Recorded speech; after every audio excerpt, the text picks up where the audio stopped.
Assalamualaikum warahmatullahi wabarakatuh. Alhamdulillahirabbil alamin wa bihi nasta'inu ala umurid dunya waddin. Asyhadu an la ilaha illallah wa asyhadu anna Muhammadan abduhu wa rasuluh. Allahumma shalli ala sayidina Muhammad wa ala alihi wa sahbihi ajma'in. Amma ba'd. Faqad qala Allah subhanahu wa ta'ala fi kitabil karim wa huwa asdaul qailin. A'udzu billahi minasyaitonir rajim. Bismillahirrahmanirrahim. Ya ayyuhalladzina amanu dakhulu fis silmi kaffatan wa la tattabi'u khutuwatis syaitan innahu lakum adu mubin. Wahai orang-orang yang beriman, masuklah engkau ke dalam Islam secara sempurna dan janganlah engkau ikuti langkah-langkah setan karena sesungguhnya setan itu musuh yang nyata bagi kalian. Shadaqallahul adzim, maha benar Allah dengan segala firman-Nya. Pemirsa yang saya hormati, insya Allah mulai hari ini, mulai saat ini kita akan ketemu dalam program Dunia Akhirat yang membincangkan tentang persoalan-persoalan dunia sekaligus menjadi tabungan akhirat kita. Makna dari acara ini, kita tidak bisa memisahkan antara dunia dan akhirat. Seperti pesan Nabi, kejarlah duniamu seolah-olah kau akan hidup selama-lamanya, tapi jangan lupa kejar pula akhiratmu seolah-olah kau akan mati besok. Dan doa yang paling populer di antara kita umat Islam, yang anak kecil pun menghafal doa ini, disebut doa sapu jagat. Rabbana atina fid dunya hasanah wa fil akhirati hasanah wa qina adzabannar. Kita selamat di dunia dan selamat di akhirat. Berapa banyak orang yang selamat di dunia tapi sengsara di akhirat? Nah, oleh karena itu acara ini berupaya menginspirasi kita agar dunia ini menjadi bekal menuju akhirat yang selamat. Acara ini kita harapkan memberi masukan buat kita bagaimana mengelola dunia ini dan tetap menyelamatkan akhirat kita. Alhamdulillah, bintang tamu kita pada hari ini Bapak Haji Hussein Abdullah. Sejujurnya beliau adalah guru kehidupan saya. Saya bisa mencapai seperti sekarang ini banyak terinspirasi dan bahkan mendapat masukan. Kadang kalau ingin melakukan sesuatu, saya bertanya kepada beliau, bagaimana ini Kak Ceng, bagaimana? Dan saya selalu mengatakan sami'na wa ata'na. Nah, beliau juga adalah juru bicara Bapak Wakil Presiden Republik Indonesia, Bapak Yusuf Kalla, yang kita lebih sering memanggilnya dengan Pak JK.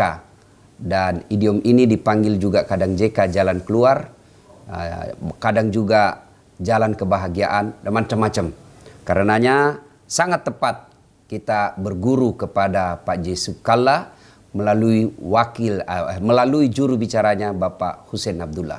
Assalamualaikum warahmatullahi wabarakatuh. Waalaikumsalam warahmatullahi wabarakatuh. Alhamdulillah. Ini Pak Hussein Abdullah biasa kita sapa dengan Kak Uceng. Ya. Dan kemudian beliau juga mantan wartawan RCTI. Ya, dulu zaman saya masih kuliah dan SMA sangat populer RCTI Oke. Dan ada akrab di telinga kita, Hussein Abdullah melaporkan dari Makassar. Nah, itu yang masih kita ingat. Pak Uceng, kita ingin mendapatkan informasi, mudah-mudahan informasi ini sangat berharga buat kita semua penonton ya. Pak JK ini adalah Ketua Umum Dewan Masjid Indonesia. Perlu kami mengetahui awalnya dari mana ini, kok seorang pebisnis, seorang politisi, kok bisa menjadi Ketua Umum Dewan Masjid Indonesia? Baik, terima kasih atas dasar Latif. Pertanyaan yang menarik saya kira dan memang perlu diketahui halayak ramai sebagai tentu pembelajaran dan juga inspirasi. Pak Yusuf Kalla atau yang kita kenal dengan Pak JK itu memang kalau saya perhatikan kehidupannya itu selalu berjenjang. Jadi dia melalui proses yang panjang. Jadi mungkin banyak orang baru mengenal ketika dia jadi pejabat atau ketika dia menduduki suatu posisi dan lebih populer atau dikenal sebagai seorang saudagar. Yang sebenarnya kehidupan beliau itu sangat berwarna dan sejalan dengan usianya yang begitu panjang, dia juga melalui proses pengalaman, pengabdian yang juga panjang. Bahwa beliau kemudian menjadi Dewan Masjid atau Ketua Umum Dewan Masjid Indonesia, itu jalan takdirnya itu memang sudah terbentuk sebenarnya sejak dia kanak-kanak. Jadi kalau saya dengar-dengar beliau cerita itu, ternyata dari sejak kecil sering diajak oleh orang tuanya Haji Kalla almarhum ke masjid sejak di Bone. Waktu masih di kampung, setiap ke masjid diajak ikut berjamaah. Kalau di daerah kan banyak kegiatan-kegiatan, ada barsanji, ada ada orang istilahnya baca-baca doa. Nah, biasa bikin di rumah, mungkin sering juga ikut keundangan-keundangan. Diajaklah Pak JK itu oleh bapaknya, sehingga beliau memang akrab dengan suasana religius. Jadi sudah tertanam sejak usia yang sangat muda. Bahkan Pak JK itu sudah diajak menunaikan ibadah haji oleh orang tuanya, itu masih di bawah usia 5 tahun. Jadi waktu itu mungkin langka ya anak-anak usia Pak JK zaman itu. Iya. Dan kalau mau dikalkulasi, mungkin Pak JK adalah seorang yang terlama menyandang gelar haji sejak usia, sebutlah mungkin 5 tahun. 5 dia tahun. sudah haji. Sampai Pak JK umur 78. Jadi sudah 73 tahun. Jadi menggelar gelarnya haji sebenarnya. Nah, tetapi beliau sendiri kadang-kadang risiko ditulis HM di depan. Betul. Jarang sekali kita mendengar senangnya Haji itu Yusuf Kalla. langsung aja M JK. Yusuf Kalla. Kalau tulis nama formalnya sebenarnya. Ya, tetapi dari sisi itu masih usia di bawah 5 tahun sudah diajak dibawa berhaji sama ayahnya Haji Kalla dan Ibu Atira. Jadi memang kental sekali. Nah, dalam perjalanannya setelah pindah ke Makassar dari Bone, rumah beliau itu terutama ayahnya itu persis bersebelahan dengan Masjid Raya. Jadi yang memisahnya itu cuma pagar. Pagarnya kemudian dibuatkan pintu tersendiri, jadi tembus dari rumah Pak Haji ke Masjid Raya tiap hari di situ. Oh, kurang lebih sama Rasulullah dengan Masjid Nabawi yang sekarang ini ya. Nah, makanya dari situ aja Pak JK ya tiap hari dengan azan, orang tarhim, sholat berjamaah di Masjid Raya. Nah, lalu sudah terlibat manajemen masjid, karena meskipun Haji Kalla tercatat sebagai bendahara, kalau tidak salah bendahara umum Masjid Raya atau yang di tempat lain juga, sebenarnya yang kelola perhitungan uangnya, pengaturannya itu sudah Pak JK sebenarnya. Sudah Pak JK. Masih remaja berarti waktu itu. Masih remaja, usia mungkin belasan ya sudah. SMP SMA mulai mulai Pak JK itu sudah aktif sebenarnya mengatur hal-hal yang berkaitan dengan masjid. Jadi hafal betul yang mana marbot, yang mana kalau dalam istilahnya orang Bugis, Puak Doja, Pokate, Pok Bilala, Pok Imam itu akrab semua dengan Pak JK, perangkat-perangkat masjid itu dan fungsi-fungsi masjid. Secara detail diapakan masjid, jadi apa. Jadi tidak heran ketika menjabat sebagai ketua Dewan Masjid, Pak JK kemudian keluar dengan satu filosofi memakmurkan dan dimakmurkan masjid. Karena dia selalu berpikiran bagaimana masjid itu ramai dikunjungi untuk ibadah, tetapi juga memakmurkan masyarakat sekitarnya, memiliki fungsi sosial. Nah, kembali bahwa dari penjenjangan ini tadi yang saya ceritakan, tentu banyak lagi hal-hal lain. Akhirnya beliau memang menempati posisi ketua Dewan Masjid dan itu cocok sekali. Oh, jadi Pak JK ini memang masih usia belasan tahun, sudah akrab dengan dunia masjid. Iya, sudah dunianya di situ.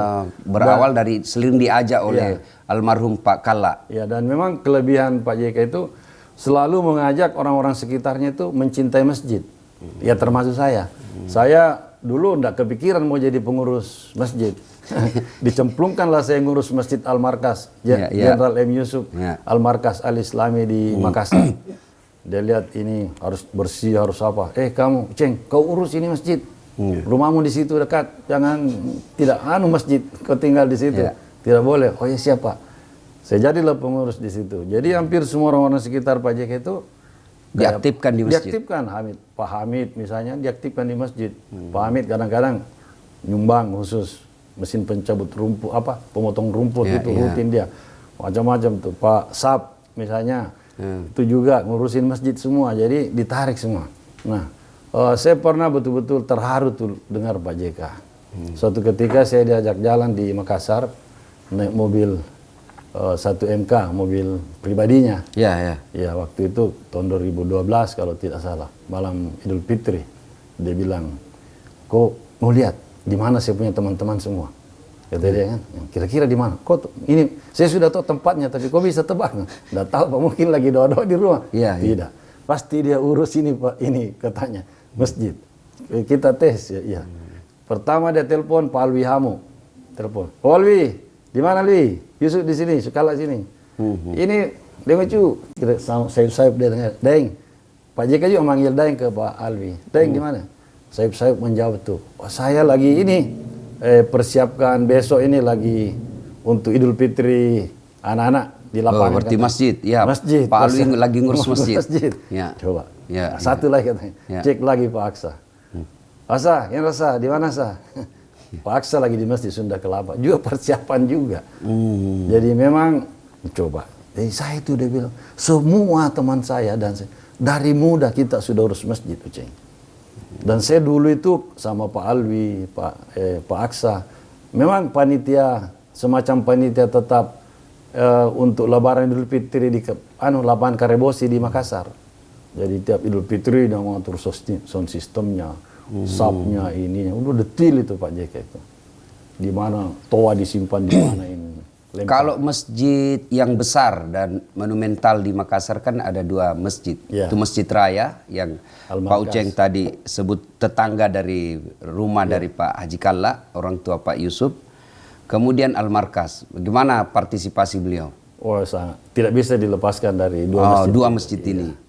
Kalau Masjid Raya malah sejak bapaknya almarhum Haji Kalla memang sudah hidupnya di situ. Ya, ya. Dan Pak JK terlibat. Dari kalau kita perhatikan semua prasasti yang ada di situ, mungkin ada 3-4 itu ada nama Haji Kalla dan Yusuf Kalla di prasasti itu. Ketika dibangun pertama, ketika renovasi pertama, renovasi kedua, semua ada. Karena memang tidak menjauhkan diri dari masjid, selalu merapat memang. Berlomba-lomba memang untuk terlibat dalam satu hal-hal yang sifatnya monumental untuk Islam. Nah, kalau di Masjid Jenderal Im Yusuf Al-Markas Al-Islami hampir sama. Itu penggagasnya Pak Yusuf almarhum. Jenderal Yusuf. Yusuf. Ketika bareng-bareng ibadah haji. Pas di Medina ngobrol-ngobrol kita, Jenderal Yusuf melemparkan ininya. Bahwa bagaimana kalau bangun masjid yang bagus katanya. Yang lebih besar dari Masjid Raya. Ini. Akhirnya Pak Yusuf realisasikan idenya, cita-citanya. Nah, lalu Pak JK lah yang operasionalnya, membangun, ini menjaga di situ. Setiap kali dicek sama Jenderal Yusuf, dia tanya sudah sampai di mana, menaranya sudah berapa meter. Ini dicek semua Pak Jenderal Yusuf itu. Bahan-bahannya dipilih yang terbaik dari impor banyak di waktu itu. Oh, berarti Pak JK yang operasional pembangunannya itu? Iya, dengan timnya. Terlibat langsung sehari-hari, jagain tuh sampai jadi tuh masjid, sampai ngurus juga tiap hari sampai sekarang jadi ketua yayasannya. Nah, nanti masih ada cita-cita Jenderal Yusuf yang ingin ditunaikan oleh Pak Yusuf Kalla, itu membangun sekolah, karena Al-Markas itu memang fungsinya bukan sekedar masjid, tapi dia dijadikan sebagai suatu pusat peradaban Islam yang orang bisa diskusi, bisa kajian, ada pendidikan. Kalau yang TK sudah ada PAUD segala macam sudah. Kursus-kursus perpustakaan juga besar. Itu semua dibina oleh Pak JK. Kadang-kadang dia kasih saya duit, pergi kau beli buku, itu ada pameran. Tahu Pak JK ada pameran buku, biasanya diskon. Kau borong di sana katanya. Ini uang. Iya. Buat kasih di masjid. Untuk masjid. Iya, perpustakaan. Sebagian besar ke Al-Markas, sebagian ke perpustakaan masjid. Tapi kan saya pernah mendengar ada suara-suara sumbang ketika Pak JK ingin membesarkan masjid dengan perpustakaan. Gimana ceritanya itu? Ya, ada yang ini yang tidak terlalu sejalan pikirannya, jadi saya luruskan bahwa barangkali Bapak jarang ke masjid. Itu hampir semua masjid besar. Itu punya perpustakaan seperti Istiqlal atau Masjid Al-Azhar. Ya, ini masjid ini juga. Al-Markas itu mengembangkan itu. Ya, itu poin pertama, Pak Uceng. Yang kedua, kita kenal Pak, ini Kala Group. Berarti Kala Group ini tidak bisa dipisahkan dari kebesaran keluarga. Nah, gimana sendiri peran Pak JK dalam keluarga Kala Group ini, keluarga Kala? Waduh, kalau Pak JK memang orangnya peduli dan menjadi sentrum. Dan dia betul-betul semua dia diperhatikan sama Pak JK. Mulai dari kakaknya yang paling tua, adiknya, tetangga, orang-orang sekitar, sampai umum masyarakat. Jadi Pak JK tidak pernah bertindak hanya buat kepentingan dia. Keluarga. Ya, sebaiknya dia selalu memberi manfaat kepada yang lain. Tapi satu yang paling saya lihat menarik tuh Pak JK itu bagaimana memposisikan dia dalam hubungannya dengan ibunya. Jadi kalau saudara-saudaranya itu ada yang sekolah di ITB ke Bandung seperti Pak Ahmad Kala, ada yang ke pesantren Gontor, Pak Suheli, terbagi-bagi tuh sama Pak Haji Kala. Memang di plot-plot ada yang ilmu agama, ilmu teknologi, ilmu ini. Jadi keluar semua. Hanya satu yang tidak kemana-mana, cuman Pak JK. Jadi selama 40 tahun Pak JK itu habis waktu mendampingi dan menjaga ibunya. Setelah Pak Haji Kala wafat? Sampai sebelum dan sesudahnya, tidak kemana-mana. Jadi dia di Makassar terus sampai ibunya berpulang ke rahmatullah. Kan ibunya dulu yang meninggal baru Pak Haji. Jadi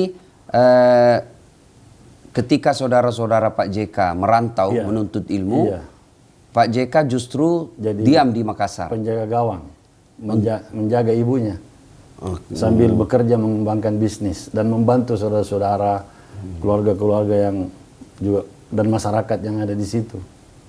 Tidak pernah tinggalkan. Makanya Pak JK itu kental sekali dengan Makassar, Sulawesi Selatan. Banyak gagasan-gagasannya dari dulu itu sudah sangat aplikatif di situ.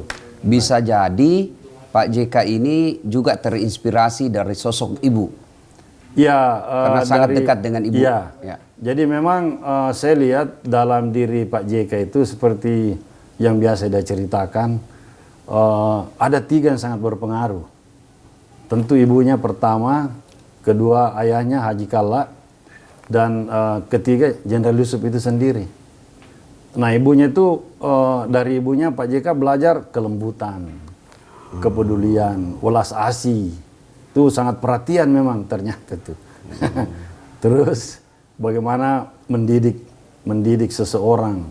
Jadi kalau saya dengar kata-kata cerita-cerita Pak JK itu, kalau Ibu Atira tidak pernah menghardik anaknya.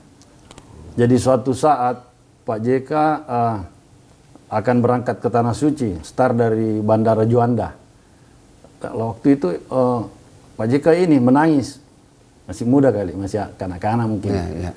Ingin dibelikan mobil, ibunya nangis lagi katanya anaknya Datu ini. Ya jadi menghardiknya itu memberi harapan kepada anaknya. Kamu sabar katanya, kamu nanti yang punya semua mobil itu. Ternyata dia jadi dealer Toyota yang besar di sana. Terbukti memang. Jadi doa. Jadi omongan ibunya itu yang sebenarnya kalau orang biasa itu akan marah, jangan nangis atau ini. Dia enggak, kamu jangan nangis, nanti kamu yang punya semua itu, mobil-mobil itu katanya. Dan itu terwujud. Karena bibir ibu ini kan sumpah serapanya itu makbul.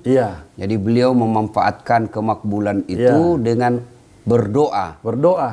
Memberi harapan. Kalau lewat di depan rumah jabatan gubernur di Makassar, dia sampaikan, kamu nanti jadi gubernur. Oh, pernah seperti itu? Ternyata jadi wapres 2 kali. Lewat malah. Diberi yang lebih dari yang disampaikan oleh ibunya. Jadi selalu memberi energi positif. Nah itu ibunya tuh Pak JK itu kalau saya dengar dari cerita Pak Yusuf Kala. Kalau soal keteguhan prinsip bapaknya. Kalau sudah ini garis lurus ya begitu. Jangan neko-neko. Harus jujur bekerja begini, keras, tegas. Nah, itu dari Haji Kala, dari bapaknya. Susah itu kalau jadi ketegasan dari bapak, karena pemimpin itu harus tegas. Kemudian kelembutan, Ibu Atira. Masya Allah. Dari sisi seni pemerintahan, Jenderal Yusuf. Banyak nilai-nilai pemerintahan, politik, bernegara itu digali Pak JK dari Pak Yusuf. Ada kisah menarik dari Jenderal Yusuf yang sering diceritakan oleh Pak JK, bahwa seseorang itu harus gentle. Jadi ketika berunding dengan Khar Muzakkar, Jenderal Yusuf berunding dengan Khar Muzakkar. Waktu itu deadline, tidak terbuntu, tidak ada kesepakatan. Akhirnya kedua orang ini, karena toko dua-dua ini antara Khar Muzakkar dengan Jenderal Yusuf. Ya, deadlock. Ya. Yaudah, karena perundingan gagal, maka akhirnya adalah perang. Kan perdamaian itu kalau gagal berarti kelanjutan daripada diplomasi itu perang. Ya udah, kita perang. Kalau memang tidak mau menerima tawaran dari pemerintah yang disampaikan oleh Jenderal Yusuf pada waktu itu. Tapi hebatnya Pak Yusuf, Khar Muzakkar ini berundingnya di Makassar itu diberi kesempatan untuk pulang ke tempatnya. Pulang secara laki-laki, pulang silakan. Ditentukan harinya kita perang. Dua orang Bugis ini. Iya. Nah, Masya Allah. di sini kalau mau curang kan dia bisa tangkap sebenarnya. Ya, karena dia pulang ke Makassar. Iya, karena dia ke Makassar berundingnya. Tapi itu kan licik. Jenderal Yusuf tidak mau licik. Laki-laki. Silakan atur pasukan kita tempur. Nah itu, Pak JK itu memberi contoh bagaimana hebatnya dua orang ini, terutama Pak Yusuf sendiri dalam menghadapi lawannya. Jadi dia selalu gentleman. Habis itu ya perang dan dia menang, dilumpuhkan gerakan DITI itu. Kemudian Pak Uceng, publik mengenal Pak JK itu selain sebagai saudagar, beliau juga identik dengan aktivis kemanusiaan. Ya sebenarnya ya sama juga yang tadi, prosesnya panjang, tidak serta-merta seperti yang kita lihat. Enggak, jadi berproses kayak tadi itu sudah diajarin bapaknya ke masjid, bantu orang di masjid dan seterusnya. Sampai ketika dia kuliah pun urusannya donasi, membantu orang susah, apalagi waktu tahun 60-an itu 65, 66 itu kan Indonesia sangat terpuruk. Di sini Pak JK persis dia ketua Senat, habis itu ketua HMI cabang Makassar ya, kemudian ketua Kesatuan Aksi Mahasiswa. Ya banyak sekali terlibat dalam aksi-aksi sosial, bukan cuma sisi politiknya. Karena ketika Indonesia gonjang-ganjing secara politik pada masa itu, angka kemiskinan kan naik. Nah ini banyak yang menggugah Pak Yusuf Kalla dan teman-temannya untuk membantu orang-orang susah. Sampai ke daerah, bukan cuma di Unhas dan sekitarnya atau di Makassar, tetapi ke daerah-daerah. Ada yang bawa beras, ada ini ngurusin bantuan kemanusiaan. Jadi memang sudah terbentuk secara dini sejak masih di bangku sekolah. Berarti keteladanan ya, dari orang tua. Keterangan orang tua, kemudian pengalamannya. Sampai yang kita kenal saat ini, radar Pak JK itu kalau bencana udah langsung terkoneksi tuh. Dan dia selalu bilang saya tidak boleh, saya tidak menangis, tapi saya sedih. Karena kalau saya menangis, nanti siapa yang akan membantu korban? Jadi saya harus tegar dan supaya saya bisa membantu, menggerakkan orang untuk membantu. Dan situasi bencana itu selalu butuh terobosan-terobosan, inisiatif-inisiatif. Ini yang Pak JK yang memang miliki. Dia seorang leader, pemimpin yang boleh dikata bahkan kadang-kadang berani ngambil resiko.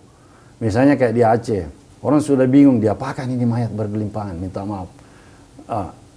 Diapakan ini? Lalu Pak JK itu mungkin menelpon beberapa orang untuk mengumpulkan informasi dan dia putuskan kita kubur massal dan mereka ini adalah mati syahid. Caranya sesuai dengan prosedur itu, protokol orang mati syahid. Ya udah, dia tanda tangan. Pak JK tanda tangan sebagai wakil presiden bertanggung jawab dunia akhirat atas fatwa yang dikeluarkan. Karena dia pasang badan. Kalau tidak ada yang berani mengambil keputusan. Jadi ini yang dalam situasi bencana atau darurat itu kadang-kadang orang bingung mau bertindak seperti apa. Pak JK mampu untuk keluar dari suatu kebingungan dan mengambil keputusan untuk dilaksanakan. Dan itu sangat aplikatif. Nah ini yang ini perlu jadi pelajaran bagi semua. Kemudian Pak Uceng, apa ada memori yang kuat yang Bapak ingat soal kejadian-kejadian bencana alam yang ya maksudnya yang sangat terkesan, ya, bencana kemanusiaan atau bencana alam yang sangat berkesan? Ada beberapa ya, tapi masterpiece Pak JK itu sebenarnya bencana tsunami Aceh sebenarnya. Oh, di situ. Oh, itu luar biasa itu Pak JK, karena itu kan 200.000 orang meninggal. Bagaimana proses daruratnya, rekonstruksi dan rehabilitasinya itu diikuti dengan baik. Nah, yang hebat Pak JK pada saat yang bersamaan, dia kepikiran untuk melanjutkan proses perdamaian Aceh. Di Aceh. Pada saat itu. Iya.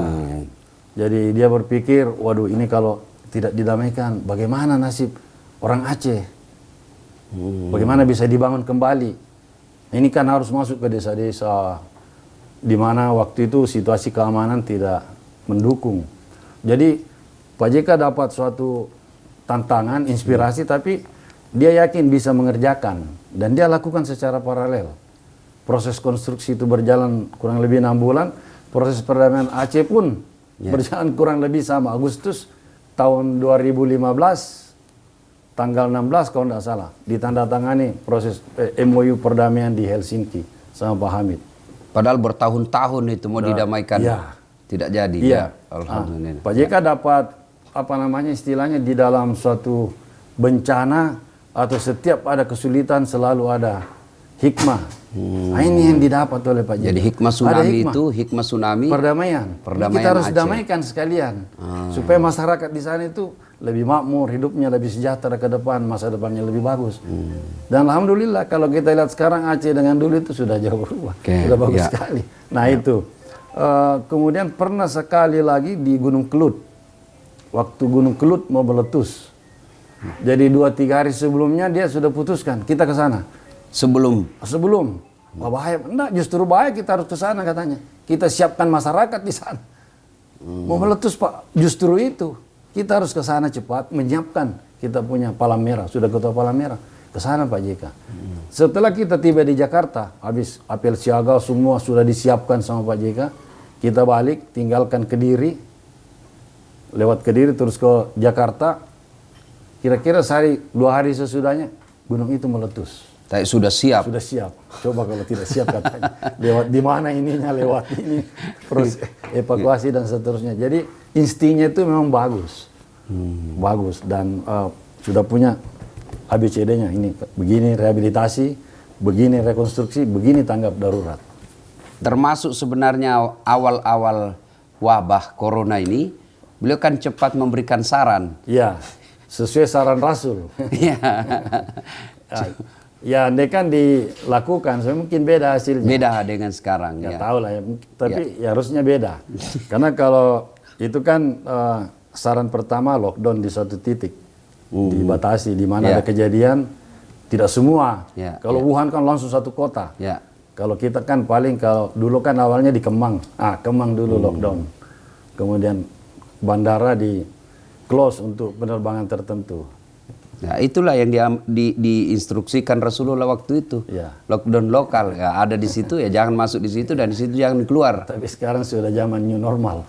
Yang penting kita jaga jarak, tetap pakai masker seperti ini, cuci tangan dengan sabun, itu distance, kemudian ya berdoa. Ada lagi ide dari Pak JK yang menarik buat saya waktu itu, kalau saya tidak salah gambarnya di depan Masjid Sunda Kelapa, bahwa masjid sudah saatnya untuk dibuka. Di Masjid Al-Azhar. Al-Azhar ya? Masih ingat Pak Uceng apa kalimat yang bangsa ini harus punya roh. Dan roh bangsa ini adalah doa. Jadi kalau mall mau dibuka, masjid harus dibuka. Supaya kita berdoa juga. Berdoa, yang mau ke mall belanja. Tapi kita berdoa juga. Jangan yang ini dahulukan, yang ini tidak. Supaya jelas. Sila pertama kan ketuhanan yang Maha Esa, ini Pancasila ini. Ide-ide begitu dari Pak JK itu yang biasa kita tidak sampai pikir. Memang Pak JK itu selalu punya narasi, argumentasi yang kuat. Jadi akan sulit sekali untuk didebat. Dan berani mengambil resiko dan siap pasang badan. Termasuk Pak JK sebagai Ketua Dewan Masjid berani mengatakan kalau kita menggelar salat Jumat dengan protokol new normal, itu harus jaga jarak. Karena kalau sebelumnya kan kita diminta meluruskan dan merapatkan, ini melonggarkan. Kalau tempat tidak cukup di masjid, boleh salat Jumat 2 kali, 2 shift. Nah, dengan aturan. Nah, itu Pak JK berani seperti itu, memberi guideline dan dia bertanggung jawab.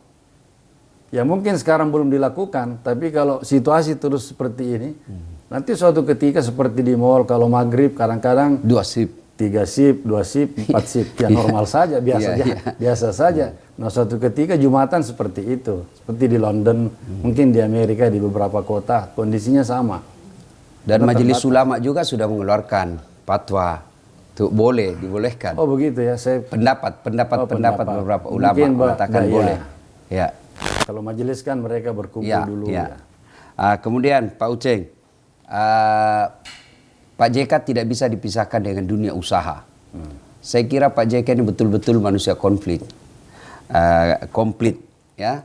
Beliau aktivis kemanusiaan, kemudian beliau politisi, kemudian beliau peduli umat, ya. Kemudian lagi seorang saudagar. Pak JK selalu identik dengan saudagar, kata saudagar. Ya, gimana Pak Uceng?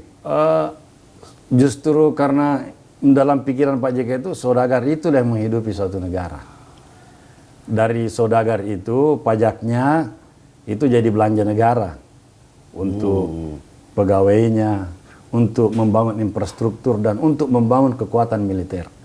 Tanpa pedagang tidak ada dari mana sumber suatu negara. Oleh karena itu berdagang seperti sahabat Rasul hampir rata-rata itu pedagang. Abu Bakar, Utsman, Abu Rahman. Termasuk Rasulullah. Rasulullah sendiri pedagang. Dan selalu dicontohkan oleh Pak JK. Bahkan selalu memberi wacana kepada para dai, terutama dai-dai yang muda. Kalau yang kan sudah paham, yang muda dia isi bahwa kalau ceramah jangan cuma poligami yang dikedepankan, jangan ini. Itu boleh juga.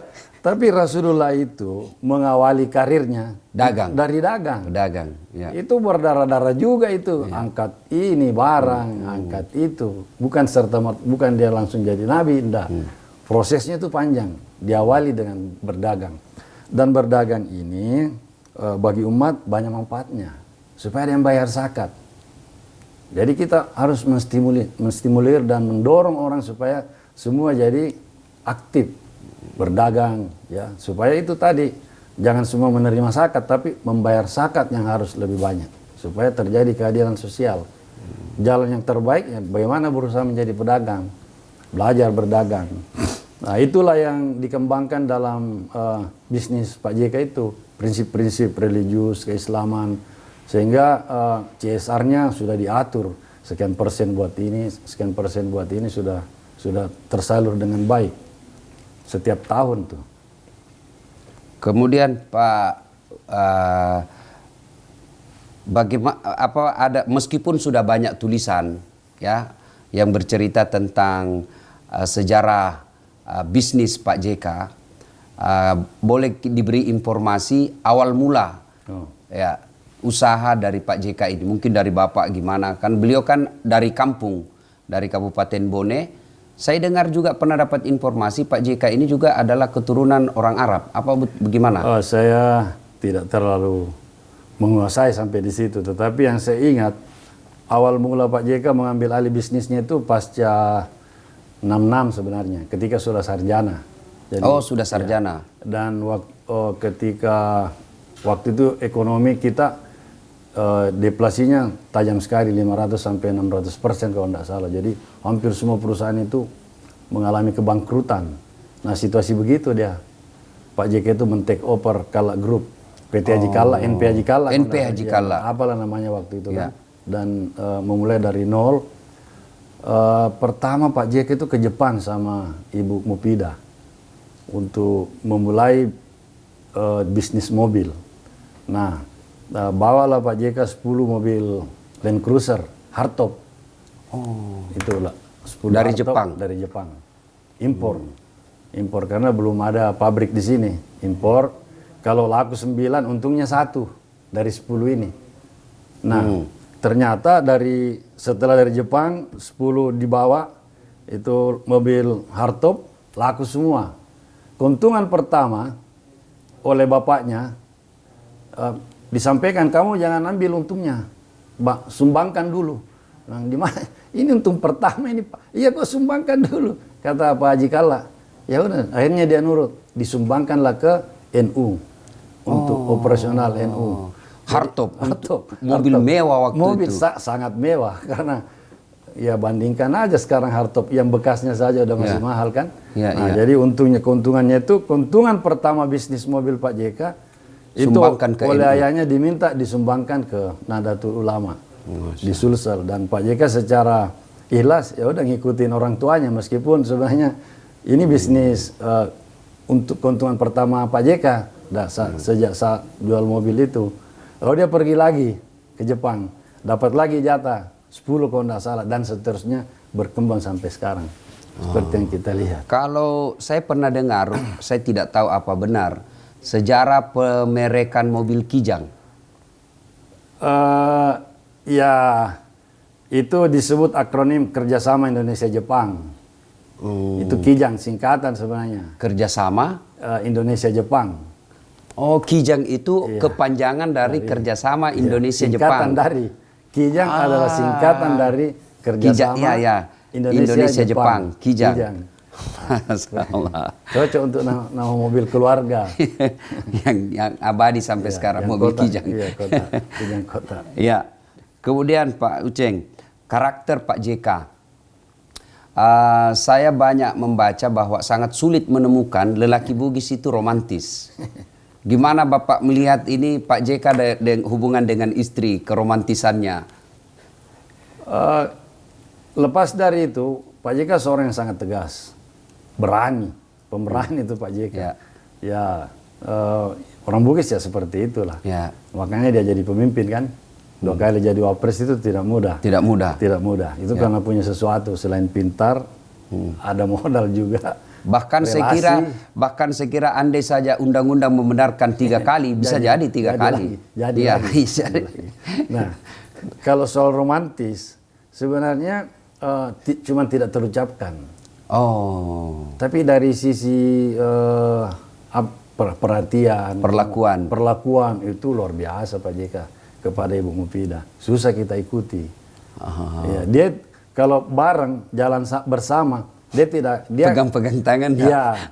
Kadang-kadang memang jalan Pak JK itu lebih cepat, tapi tidak pernah meninggalkan Ibu Mufidah dalam artian dia jalan dan tidak menyampaikan sesuatu. Pasti ngajak dulu. Ayo, ya kan? Tama kalau ayo, kalau belum goyang dia datangin. Ayo. Kalau enggak lagi tepuk tangan. Ayo. Itu sudah tegas itu. Harus jalan cepat itu. Kalau sudah tepuk tangan ya. Tepuk tangan, iya. Berangkatlah. Ibu sudah tahu juga. Itu biasa gandengan naik ke pesawat atau di mobil. Tapi kadang-kadang Pak JK kan jalan cepat, biasa ketinggalan ibu kan. Tapi bukan berarti dia meninggalkan. Sangat romantis orang ini. Keduanya. Jadi waktu ulang tahun konferensi Asia Afrika yang ke-60 kalau tidak salah di Bandung. Itu kan ada perjalanan historis dari Hotel Panghegar ya namanya ke gedung konferensi Asia Afrika. Semua kepala negara dan nyonya jalan bareng. Di antara deretan yang jalan hanya satu pasang yang gandengan tangan. Hanya Pak JK dengan Ibu Mufidah. Yang lain itu jauh-jauhan semua. Jadi memang artinya secara action tindakan itu terbentuk. Meskipun Pak JK mengakui waktu ulang tahun ke-50 waktu ada puisi itu minta maaf, saya tidak pernah mengucapkan I love you, kata dia. Dan itu untuk mendapatkan ibu itu kan luar biasa, kata Pak JK. Jadi karena ayahnya Ibu Mufidah itu ulama Muhammadiyah yang sangat istilahnya konservatif.